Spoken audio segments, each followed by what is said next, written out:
contracts tied to events is exploding. They may be fun, they may make some people some money, but do they tell us anything about what is around the corner? I think our goal with prediction markets is really to allow every person that has an opinion on something to find that market and that big event that they care about to be able to trade on.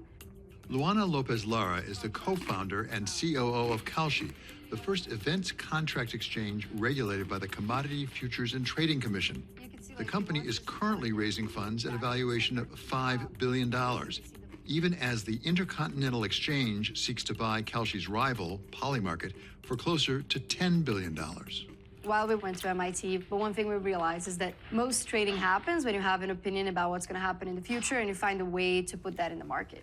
So you think this country is going to go into a recession, or you think this person is going to win an election, or Brexit's going to happen, and you find a way to express that view in the market to hedge some risk that you have, or also to get exposure to something. And what we realized was there should be a better way to do it. For us, it was, why is there no direct exchange that you can just trade directly on what you think is going to happen?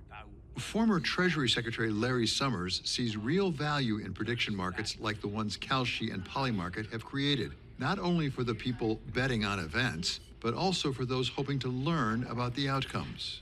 Polymarkets is probably the largest of the various prediction markets that are out there. There are a number of them. I think these are a very useful tool because what markets do, markets where people can place a bet, take a position, is they enable you to get access to a kind of consensus opinion where people aren't just talking, but they have to put their money where their mouths are, and they're taking a stake in something. So let me give you an example. I don't live in New York. It's not my primary interest, but I do follow the New York City mayoralty election. There was a development. Mayor Adams withdrew. How much did that change the likely prospects of the election? One could have formed a judgment by trying to think about it. One could have formed a judgment by reading a lot of political analysts.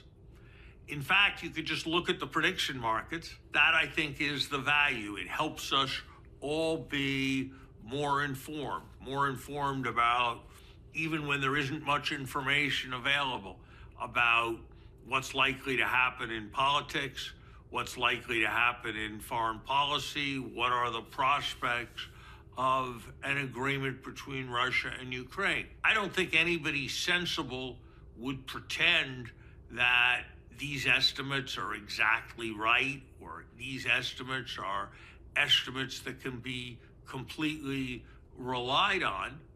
But I think there's a great deal of evidence from elections, from sports judgments, from other efforts at forecasting, that looking at these prediction markets provides what's a better and more reliable sense of which way things are going to go than talking to a single favorite expert. Do prediction markets like Polymarkets potentially replace polls? I mean, polls have come under some siege. It's gotten harder and harder to do them. And by the way, are they more susceptible of being gamed?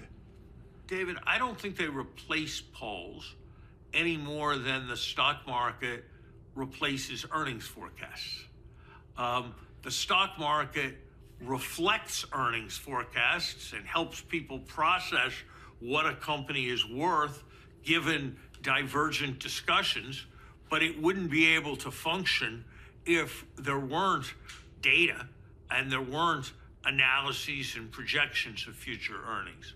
So no, I don't think that prediction markets are a substitute for polls.